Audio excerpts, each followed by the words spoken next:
تو خلیفہ وقت یہ میں نے حضرت مسیح موعود علیہ السلام کا فرمان بتایا ہے کہ حضور نے فرمایا خط اس وقت تک نہیں چھوڑتا جب تک خط لکھنے والے کے لیے دعا نہ کر لوں. تو خلیفہ وقت کا کو ہمارا لکھنا یہ ایک تعلق ہے، خلیفہ وقت کی دعائیں لینے کا ذریعہ ہے. دوسرے کہ جب ہم حضور کو نہیں لکھتے بلکہ حضور کے سامنے بیٹھے ہوتے ہیں یا حضور کے پاس سے گزر رہے ہوتے ہیں یا حضور ہمارے پاس سے گزر رہے ہوتے ہیں اور حضور ہمیں دیکھ رہے ہوتے ہیں، اس وقت بھی حضور ہمارے لیے دعائیں کر رہے ہوتے ہیں، ہمیں حضور کی دعائیں جو ہیں وہ مل رہی ہوتی ہیں. تو خلیفہ وقت جو ہے ان کے ساتھ تعلق خواہ خط و کتابت کا ہو، خواہ ان کی مجلس میں بیٹھنے کا ہو، خواہ ان کا خطبہ سننے کا ہو، خواہ ان کو دیکھنے کا تعلق ہو یا ان کا آپ کو دیکھنے کا تعلق ہو، یہ سب ہمارے لیے بابرکت ہیں اور خیر کا موجب ہیں.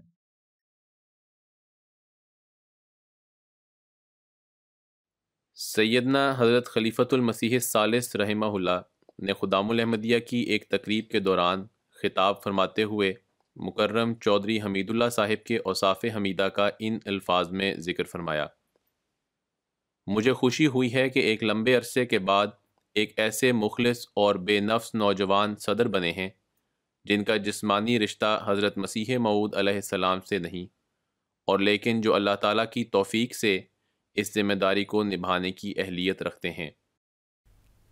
کسی بھی جماعت کے لیے وفا اور خلوص کے ساتھ خدمت بجا لانے والے پرانے کارکنان ایک قیمتی اثاثے کی حیثیت رکھتے ہیں. جماعت احمدیہ کو بھی اللہ تعالیٰ نے ایسے واقفین زندگی عطا کیے جو اپنی ساری زندگی سلسلہ الہیہ کی اشاعت اور سربلندی میں گزارتے ہوئے آسمان احمدیت کے درخشندہ ستارے بنتے رہے. انہی نایاب وجودوں میں ایک نام چودھری حمید اللہ ہے. عرصہ 66 سال سے سلسلے کی خدمت بجا لا رہے تھے. خلافت سے بے انتہا اخلاص و وفا کا تعلق رکھنے والے اور انتظامی امور کو باریک بینی سے دیکھنے والے انسان تھے. جو رولز اینڈ ریگولیشن سے انجمن کے حضرت مسیح موعود علیہ السلام کی زندگی میں بنے تھے، جس پہ حضرت مسیح موعود علیہ السلام کی منظوری تھی، اس میں ایک بڑا اہم قاعدہ تھا. وہ قاعدہ یہ تھا کہ صدر انجمن احمدیہ کے تمام معاملات کے بارے میں حضرت مسیح موعود علیہ السلام کا حکم قطعی اور ناطق ہوگا. In all matters pertaining to Sadr Anjuman Ahmadiyya, the decision of the Promised Messiah alayhi salam shall be absolute and final. تو اس قاعدے کی روشنی میں آگے جماعت میں اب یہ قاعدہ بنا ہوا ہے کہ خلیفۃ المسیح کا حکم قطعی اور ناطق اور فائنل ہے تمام جماعتی معاملات میں. آپ نے بطور لیکچرار ریاضی تعلیم الاسلام ہائی اسکول، ناظر دارالضیافت، افسر جلسہ سالانہ، صدر مجلس خدام الاحمدیہ مرکزیہ، صدر مجلس انصار اللہ پاکستان، وکیل اعلیٰ و صدر مجلس تحریک جدید انجمن احمدیہ کے علاوہ دیگر اہم جماعتی منصبوں پر خدمت کی توفیق پائی. آپ گزشتہ 38 سال سے وکیل اعلیٰ تحریک جدید انجمن احمدیہ پاکستان کے طور پر خدمت کی توفیق پا رہے تھے. بعض دفعہ نصیحت کی بھی ضرورت نہیں ہوتی، عمل خاموشی سے نصیحت کر رہا ہوتا ہے. تو جو تعلیم ہے اسلام کی، حضرت مسیح موعود علیہ السلام کی، اس کی طرف توجہ بھی لائیں لیکن خود عمل کریں، تاکہ بہت سے لوگ سن کر، بہت سے لوگ آپ کا عملی نمونہ دیکھ کر ہدایت پائیں. آپ کے والد محترم بابو محمد بخش حضرت مسیح موعود علیہ السلام کی کتب کے مطالعہ کے بعد ایک خواب کے ذریعے حضرت خلیفۃ المسیح الثانی نور اللہ مرکزہ کے ہاتھ پر 1929 میں بیعت کر کے احمدیت میں شامل ہوئے۔ مخالفانہ حالات کی وجہ سے آپ کا گھرانہ 1932 میں قادیان منتقل ہو گیا۔ آپ کی پیدائش 4 مارچ 1934 کو قادیان میں ہوئی۔ جہاں تک میری ذات کا تعلق ہے، میری پیدائش قادیان میں ہوئی۔ قادیان ایک چھوٹا شہر تھا، اور جہاں حضرت خلیفۃ المسیح ثانی رضی اللہ تعالیٰ تشریف لے جاتے تھے، ہم بچے جو ہیں وہ پہنچ جاتے تھے۔ اور اگر بچپن کی وجہ سے باتوں کی سمجھ میں نہیں آتی تھی، کم سے کم حضور کو دیکھنے کا موقع ملتا تھا، یا حضور کو ہمیں دیکھنے کا موقع ملتا تھا، یا مصافحہ کرنے کا موقع ملتا تھا۔ آپ نے تعلیم الاسلام اسکول قادیان سے ابتدائی تعلیم حاصل کی۔ قادیان میں جو اسکول تھا وہ ہمارے گھر کے سامنے تھا، سڑک پار کرو تو آگے اسکول تھا۔ تو اسکول میں داخل ہوا، میرے خیال 5 سال کی عمر تھی۔ جن استاد نے داخل کیا ان کا نام بشیر احمد صاحب وینس مرحوم ہے۔ تقسیم ملک کے بعد وہ آباد ہو گئے تھے شد مردان میں، تو ان سے تعلیم حاصل کی۔ پھر ماسٹر محمد بخش صاحب سولنگی وہ بھی رفیق تھے۔ پھر ماسٹر حسن محمد صاحب مرحوم سے تعلیم حاصل کی، ماسٹر چراغ محمد صاحب سے تعلیم حاصل کی، یہ بھی رفیق تھے حضرت مسیح علیہ السلام کے۔ بہرحال قادیان میں تعلیم حاصل کرنے کا موقع ملا 8ویں تک۔ 1946 میں آپ نے حضرت مصلح موعود رضی اللہ عنہ کی تحریک پر اپنی زندگی کو اللہ کی راہ میں وقف کر دیا۔ حضور سے ملاقات کا ایک موقع اس طرح میسر آیا کہ اس زمانے میں مدرسہ احمدیہ میں داخلہ 8ویں جماعت کے بعد ہوتا تھا۔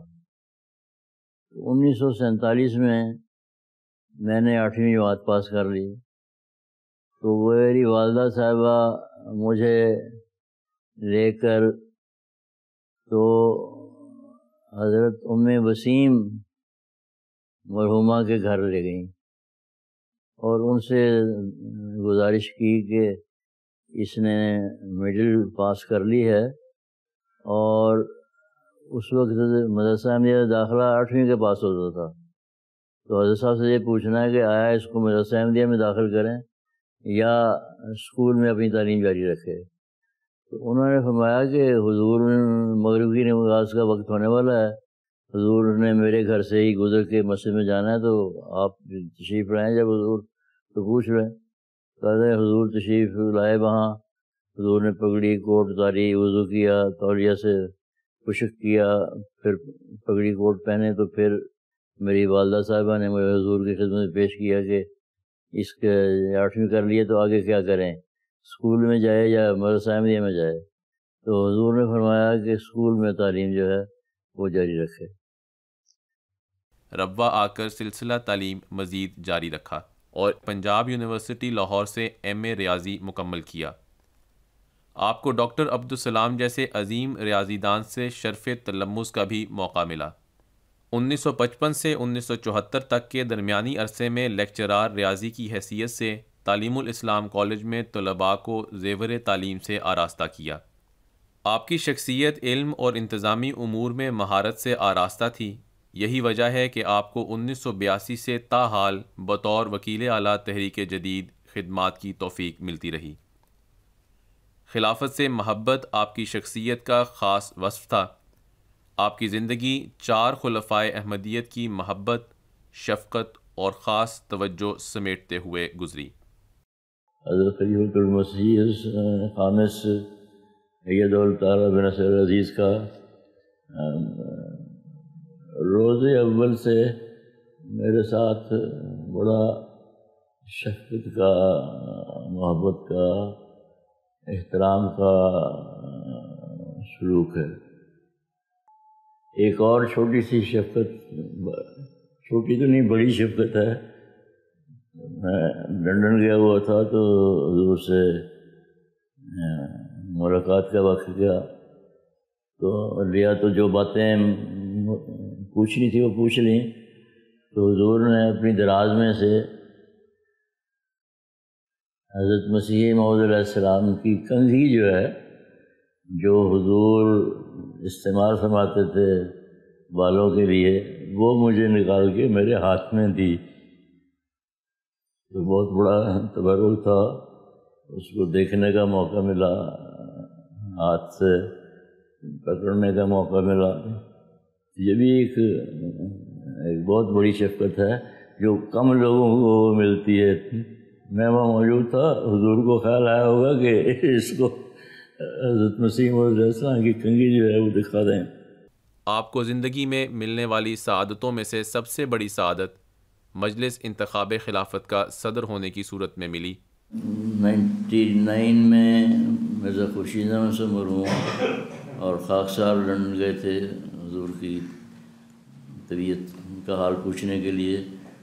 کچھ ہمیں تھوڑی سی الجھن بھی تھی کہ حضور جی نے پوچھے بغیر ایسے کہ آگے ہو. یہ حضور نے پوچھا بلکہ اپنی بیماری کا حال وغیرہ بتایا. جب یہ قواعد بہت سی کارروائی تھی ان کی، پہلے ڈرافٹنگ تھی، پھر جہاں ایک شورا ربے میں مقرر کرنی تھی، پھر اس شورا نے قواعد کو دیکھا، اس نے صاحب کو ریکمینڈ کیا، پھر حضرت صاحب نے اوکے کیا، پھر یہاں آئے کہ انجمن میں بطور ریزولوشن ریکارڈ ہو. تو جب ہم واپس آنے لگے تو حضور نے ایک بات فرمائی کہ الہی تقدیر آپ کو لے کے آئی ہے.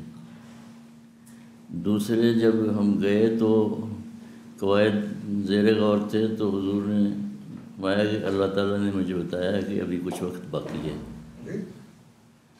99 میں حضور نے بتایا کہ اللہ تعالیٰ نے مجھے بتایا کہ ابھی کچھ وقت باقی ہے. حضور کی وفات اس کے 4 سال بعد ہوئی. واقفین زندگی سے آپ کا ایک خاص تعلق تھا. انہیں گاہے بگاہے ان کی ذمہ داریوں سے آگاہ فرمایا کرتے تھے. ہمیشہ خلافت احمدیہ سے محبت، اخلاص، وفاداری اور خلیفہ وقت کے ہر حکم پر من و عن سر جھکانے کا درس دیا کرتے تھے. حج کے دن بنیاد رکھی گئی مسجد مبارک کی،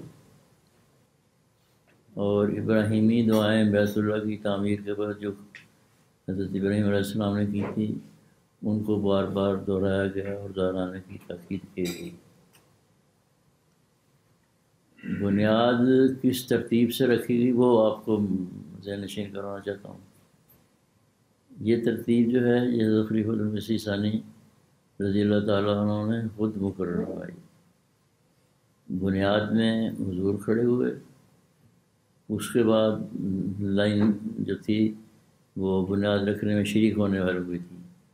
تو حضور کے بعد خاندان حضرت مسیح علیہ السلام کے افراد تھے، اس کے بعد حضرت مسیح علیہ السلام کے صحابہ تھے، اس کے بعد واقفین زندگی تھے، اس کے بعد جماعت کے لوگ جو بھی آئے ہوئے تھے اس وقت وہ تھے، آخر پہ مستورات تھیں. تو جو کنکریٹ کی مکسنگ ہے وہ جب ہو جاتی تھی تو عورتیں اس کو پاس آن کرتی تھیں مردوں کو.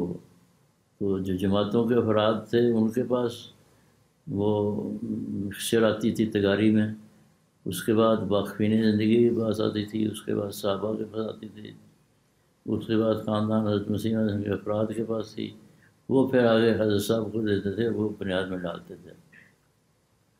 اس میں جو بات میں آپ کے پوائنٹ آؤٹ کرنا چاہتا ہوں وہ یہ ہے کہ حضور نے واقفین کو صحابہ کے بعد کھڑا کیا. تو واقفین کا جو مقام ہے وہ ان کو بتایا کہ ساری جماعت جو ہے وہ ادھر پیچھے کھڑی ہے، تم صحابہ کے قائم مقام ہو، اس کو یاد رکھنا ہے. آپ ایک نفیس طبیعت، شریف النفس ہستی، خاموش طبع لیکن نہایت محنت اور جاں فشانی اور باریک بینی سے مفوضہ امور بجا لانے والے واقف زندگی تھے. اللہم نور مرقدہ وادخلہ فی اعلی علیین.